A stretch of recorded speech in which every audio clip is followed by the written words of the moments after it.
living life, everyday, late at night, not okay, all I want, and I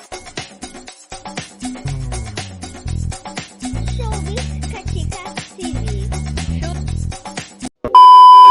Hello mga kachika! Kinaaliwan nga ng mga netizen si Kim Chiu dahil nga sa kanyang mala-immortal na pagbiyahe papuntang Singapore last March 4, 2024 at bumalik din nga siya ng March 5, 2024. Wala pa nga halos 24 hours ang kanyang ibinayahe balikan papuntang Singapore at pabalik dito sa Pilipinas para nga ito sa concert ng kanyang idol na si Taylor Swift. Ayon nga kay Kim Chiu ay for the first time ay nagawa nga daw niya ang pagbabiyahe ng ganito at the same time ay first time din nga niyang manood ng concert ng siya lang by herself. Pero mas nag-enjoy nga daw siya lalong-lalo na nakasama nga daw niya ang ibang Swiftie na hindi naman niya kakilala. Kaya naman ang kanyang mga fans ay natutuwa na single na nga si Kim ngayon dahil mas na-enjoy nga niya ang buhay being single. At ang nakakahanga nga ay pagbalik nga niya dito sa Pilipinas ay back to work na kaagad ang nag-iisang Kim Chiu. Halika at panoorin natin ang ilan sa mga video clips ganap na kanyang ibinahagi sa kanyang social media account.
Good morning, everybody.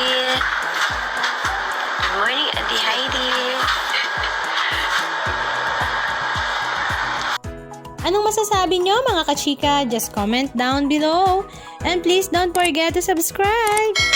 Thank you!